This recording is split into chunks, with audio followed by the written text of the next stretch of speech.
जय श्री श्याम भक्तों, स्वागत है आपका आपके इस चैनल में जिसका नाम है भाव आपके स्टोरी मेरी। श्याम भक्तों, आज मैं आपको एक ऐसी सच्ची और दिल छू लेने वाली कहानी सुनाने जा रही हूँ जिसमें एक लड़की की शादी के रिश्ते बार बार टूट रहे थे। घर वाले परेशान थे, समाज ताने मार रहा था और वह लड़की अंदर ही अंदर टूट चुकी थी। लेकिन जब उसने सच्चे मन से बाबा श्याम को पुकारा तो बाबा श्याम ने ऐसा चमत्कार किया कि उसकी ज़िंदगी पूरी तरह बदल गई। तो आइए शुरू करते हैं ये भावुक और प्रेरणादायक कहानी। पर कहानी शुरू करने से पहले आप लोगों से एक रिक्वेस्ट करना चाहूँगी कि अगर आप मेरे चैनल पर पहली बार आए हैं तो प्लीज़ चैनल को सब्सक्राइब करना ना भूलें, बेल आइकन को जरूर प्रेस करें। श्याम भक्तों, ये कहानी है राजस्थान के एक छोटे से शहर में रहने वाली एक लड़की निशा की। निशा बहुत सुंदर, संस्कारी और पढ़ी लिखी थी। उसने एमए किया था। वह स्कूल में पढ़ाती थी। घर में माता पिता और छोटा भाई था। परिवार मध्यम वर्गीय था लेकिन संस्कारों और प्रेम से भरपूर। जब निशा 25 साल की हुई तो घर में उसकी शादी की बातें शुरू हुई। माता पिता ने रिश्ते देखने शुरू किए। पहला रिश्ता आया, सब कुछ अच्छा था, लेकिन लड़के वालों ने अचानक दहेज की मांग रख दी। रिश्ता टूट गया। दूसरा रिश्ता आया। लड़के को निशा पसंद आई, लेकिन बाद में बिना कारण बताए मना कर दिया। तीसरा रिश्ता फिर आया। सगाई तक बात पहुंच गई। कार्ड छपने वाले थे, लेकिन अचानक लड़के वालों ने कहा कि कुंडली नहीं मिल रही। हर बार उम्मीद बनती और हर बार टूट जाती। धीरे धीरे रिश्तेदार बातें करने लगे, कुछ तो कमी होगी लड़की में, इतने रिश्ते टूट रहे हैं, जरूर भाग्य खराब है। निशा बाहर से मुस्कुराती लेकिन अंदर से टूट चुकी थी। रात को तकिए में मुंह छुपाकर रोती। अब निशा कम से कम 28 साल की हो चुकी थी। एक दिन उसने अपनी माँ से कहा, माँ शायद मेरी किस्मत में शादी नहीं है। माँ ने उसे गले लगा लिया, लेकिन उनकी आंखों में भी चिंता साफ दिख रही थी। एक दिन स्कूल से लौटते समय निशा की सहेली पूजा ने कहा, तू इतनी परेशान क्यों रहती है, चल मेरे साथ मंदिर। वह उसे पास के श्याम मंदिर ले गई। मंदिर में आरती चल रही थी। हारे का सहारा बाबा श्याम हमारा। निशा पहली बार वहां गई थी। जैसे ही उसने बाबा की मूर्ति देखी, उसकी आंखों से झरझर आंसू बहने लगे। उसने मन ही मन कहा, बाबा अगर मुझ में कोई कमी है तो उसे दूर कर दो।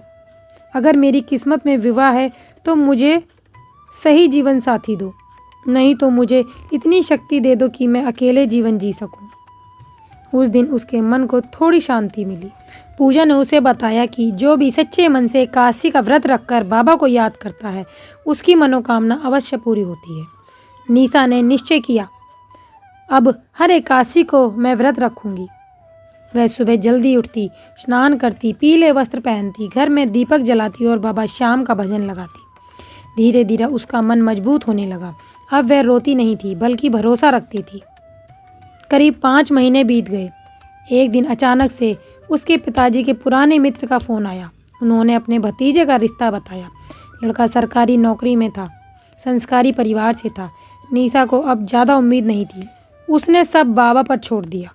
लड़के का नाम अर्जुन था। अर्जुन और उसका परिवार निशा और निशा के परिवार से मिलने आए। पहली ही मुलाकात में अर्जुन ने साफ कहा, मुझे दहेज नहीं चाहिए, मुझे सिर्फ एक समझदार और संस्कारी जीवन साथी चाहिए। निशा के माता पिता की आंखों में आंसू आ गए। बात आगे बढ़ी। कुंडली भी मिली, परिवार भी अच्छा लगा, लेकिन अचानक अर्जुन की मां की तबीयत खराब हो गई और शादी की बात कुछ समय के लिए रुक गई।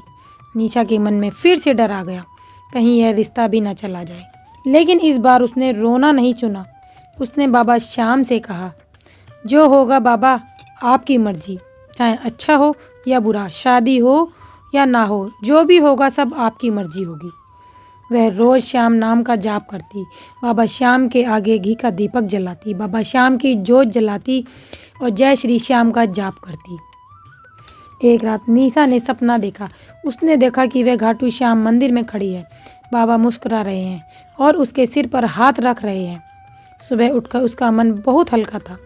उसी दिन अर्जुन का फ़ोन आया, माँ अब ठीक है और हम शादी की तारीख तय करना चाहते हैं। निशा की आंखों में खुशी के आंसू बह निकले। शादी की तारीख तय हुई। सब कुछ बिना किसी बाधा के हुआ। अर्जुन बहुत समझदार निकला। उसने निशा के हर डर को समझा। एक दिन उसने कहा, मुझे पता है तुम्हारे रिश्ते पहले टूटे थे, लेकिन शायद भगवान ने हमें मिलाने के लिए ही वो सब किया। निशा मुस्कुरा दी। उसे अब समझ आ गया, हर देरी, हर दर्द, हर इंतजार का एक कारण होता है। शादी के बाद निशा अपने ससुराल गई। वहाँ भी सब ने उसे बेटी की तरह अपनाया। उसने नौकरी जारी रखी। अर्जुन हर फैसले में उसका साथ देता था। एक दिन दोनों घाटू धाम गए। निशा ने बाबा के चरणों में सिर झुकाकर कहा, धन्यवाद बाबा, आपने मुझे मेरी उम्मीद से भी बेहतर जीवन साथी दिया।